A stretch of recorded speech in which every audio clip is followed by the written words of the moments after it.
ರೇಣುಕಾಸ್ವಾಮಿ ಕೊಲೆ ಪ್ರಕರಣದಲ್ಲಿ ಪಿಎಸ್ಐ ಹೆಸರು ಕೂಡ ಕೇಳಿ ಬಂದಿತ್ತು.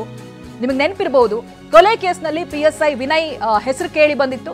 ಇದೀಗ ಅವ್ರ ಪಾತ್ರ ಏನು? ಕಾಮಾಕ್ಷಿಪಾಳ್ಯ ಪೊಲೀಸ್ ಠಾಣೆಯಲ್ಲಿ ಪಿಎಸ್ಐ ಆಗಿ ಕೆಲಸ ಮಾಡ್ತಾ ಇದ್ರು ವಿನಯ್. ಪಿಎಸ್ಐ ವಿನಯ್ ಕುರಿತು ಪೊಲೀಸರು ತನಿಖೆಯನ್ನ ಮಾಡಿದ್ದಾರೆ. ಇವ್ರ ಪಾತ್ರ ಏನು, ಏನು ಮಾತುಕತೆ ನಡೆದಿತ್ತು ಅಂತ. ಪಿಎಸ್ಐ ವಿನಯ್ ಹಾಗಿದ್ರೆ ವಿಚಾರಣೆಯಲ್ಲಿ ಕೊಟ್ಟಂತ ಸ್ಪಷ್ಟನೆ ಏನು? ಇದಕ್ಕೂ ಕೂಡ ಉತ್ತರ ಸಿಗ್ತಾ ಇದೆ. ಜೂನ್ 6ರಿಂದ ರಜೆ ಮೇಲೆ ಇದ್ರು ಪಿಎಸ್ಐ ವಿನಯ್. ಕುಟುಂಬದ 12 ಸದಸ್ಯರ ಜೊತೆಗೆ ಇವರು ಕೇರಳಕ್ಕೆ ಹೋಗಿರ್ತಾರೆ, ರಜಾದಲ್ಲಿರ್ತಾರೆ. 8ನೇ ತಾರೀಕು ಕೊಲೆ ಆಗಿದ್ದು ನೆನ್ಪಿಟ್ಕೊಳ್ಳಿ. ಜೂನ್ 9ರ ಬೆಳಿಗ್ಗೆ 10:30ಕ್ಕೆ ಪಿಎಸ್ಐ ಪ್ರದೋಷ್ಗೆ ಒಂದು ಕರೆ ಬರುತ್ತೆ. ಪಿಎಸ್ಐ ವಿನಯ್ಗೆ ವಾಟ್ಸ್ಆಪ್ ಕರೆಯನ್ನ ಮಾಡಿರ್ತಾನೆ ಆರೋಪಿ ಪ್ರದೋಷ್. ಜೂನ್ 8ರ ರಾತ್ರಿ 8:30ರಿಂದ 11ರವರೆಗೆ ಕರೆ ಮಾಡಿರ್ತಾರೆ. 122 ಬಾರಿ ವಾಟ್ಸ್ಆಪ್ ಕರೆ ಹಾಗೆ ಮೆಸೇಜ್ ಗಳನ್ನು ಕೂಡ ಮಾಡಿರ್ತಾರೆ. ಇದ್ರ ಬಗ್ಗೆ ಸ್ಪಷ್ಟನೆ ಕೊಟ್ಟಿದ್ದಾರೆ. ನೆಟ್ವರ್ಕ್ ಸಮಸ್ಯೆಯಿಂದ ವೈಫೈ ಬಳಸಿ ವಾಟ್ಸ್ಆಪ್ ಕರೆಯನ್ನ ಮಾಡಲಾಗಿತ್ತು ಅಂತ. ಈ ಕೊಲೆ ನಡೆದ ನಂತರದಲ್ಲಿ ಪ್ರದೋಷ್ ಅನ್ನುವಂತ ಆರೋಪಿ ಪಿಎಸ್ಐ ವಿನಯ್ಗೆ ಸುಮಾರು ಕರೆಗಳನ್ನು ಮಾಡಿರ್ತಾರೆ, ವಾಟ್ಸ್ಆಪ್ ಮೂಲಕವಾಗಿ, ಜೊತೆಗೆ ಮೆಸೇಜಸ್ಗಳನ್ನ ಮಾಡಿರ್ತಾರೆ. ಸೊ ಇಲ್ಲಿ ಪಿಎಸ್ಐ ವಿನಯ್ ಹೆಸರು ಕೇಳಿ ಬಂದಿತ್ತಲ್ಲ, ಹಾಗಾಗಿ ಅವ್ರ ಪಾತ್ರ ಏನು ಅನ್ನೋದ್ರ ಬಗ್ಗೆನೂ ಕೂಡ ತನಿಖೆ ನಡೆದಿದೆ. ಅವರನ್ನು ಕೂಡ ವಿಚಾರಣೆಗೆ ಒಳಪಡಿಸಿದ್ದಾರೆ. ಆ ಸಂದರ್ಭ ಅವ್ರು ಏನ್ ಆಗಿದೆ ಅನ್ನುವಂತ ಮಾಹಿತಿಯನ್ನ ಕೊಟ್ಟಿದ್ದಾರೆ. ತಾನು ರಜಾದಲ್ಲಿ ಇರೋದಾಗಿಯೂ ಅವರು ಕುಟುಂಬದ ಜೊತೆಗೆ ಕೇರಳಕ್ಕೆ ಹೋಗಿರ್ತಾರೆ, ಲಾಂಗ್ ಲೀವ್ ನಲ್ಲಿರ್ತಾರೆ. ಆ ಸಂದರ್ಭ ಈ ಪ್ರದೋಷ್ ವಾಟ್ಸ್ಆಪ್ ಮೂಲಕವಾಗಿ ಮೆಸೇಜಸ್ಗಳನ್ನ ಮಾಡ್ತಾನೆ, ಜೊತೆಗೆ ಕಾಲ್ಗಳನ್ನು ಕೂಡ ಮಾಡ್ತಾನೆ. 10ನೇ ತಾರೀಕು 4ವರು ಸರೆಂಡರ್ ಆದ ಬಳಿಕ ಇನ್ಸ್ಪೆಕ್ಟರ್ಗೆ ಕರೆ ಮಾಡಲಾಗುತ್ತೆ ಅಂತ ಹೇಳಿದ್ರೆ ಪಿಎಸ್ಐ ವಿನಯ್ ಯಾವುದನ್ನು ಮುಚ್ಚಿಟ್ಟಿಲ್ಲ, ಇನ್ಸ್ಪೆಕ್ಟರ್ಗೆ ಆ ಮಾಹಿತಿಗಳನ್ನ ಹಂಚಿಕೊಳ್ತಾರೆ.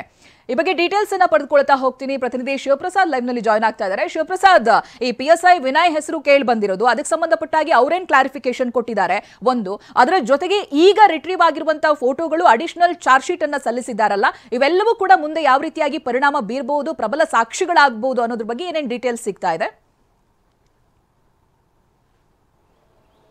ಚೈತ್ರ, ರೇಣುಕಾಸ್ವಾಮಿ ಕೊಲೆ ಪ್ರಕರಣಕ್ಕೆ ಸಂಬಂಧಪಟ್ಟಂತೆ ಪೊಲೀಸರು ಮಹತ್ವದ ಸಾಕ್ಷ್ಯಗಳನ್ನು ಕೂಡ ಕಲೆ ಹಾಕ್ತಿರ್ತಕ್ಕಂಥದ್ದು. ಈ ನಿಟ್ಟಿನಲ್ಲಿ ನೋಡೋದಾದ್ರೆ ಈಗಾಗಲೇ 57ನೇ ಎಸಿಎಂ ನ್ಯಾಯಾಲಯಕ್ಕೆ ಎಸಿಪಿ ಚಂದನ್ ರವರು ನಿನ್ನೆ ಸಲ್ಲಿಸಿರ್ತಕ್ಕಂಥ ಚಾರ್ಜ್ ಶೀಟ್ನಲ್ಲಿರ್ತಕ್ಕಂಥ ಪ್ರಮುಖ ಅಂಶಗಳನ್ನು ಉಲ್ಲೇಖ ಮಾಡೋದಾದ್ರೆ, ಪ್ರಮುಖವಾಗಿ ಇಡೀ ಪ್ರಕರಣಕ್ಕೆ ಸಂಬಂಧಪಟ್ಟಂತೆ ಯಾವೆಲ್ಲ ಸಾಕ್ಷ್ಯಗಳು ಲಭ್ಯ ಆಗುತ್ತೆ ಅಂದ್ರೆ ಸಣ್ಣ ಸಣ್ಣ ಸಾಕ್ಷ್ಯಗಳನ್ನು ಕೂಡ ಗಂಭೀರವಾಗಿ ಪರಿಗಣಿಸಿ ದಾಖಲು ಹೋಗ್ತಿರ್ತಕ್ಕಂಥದ್ದು.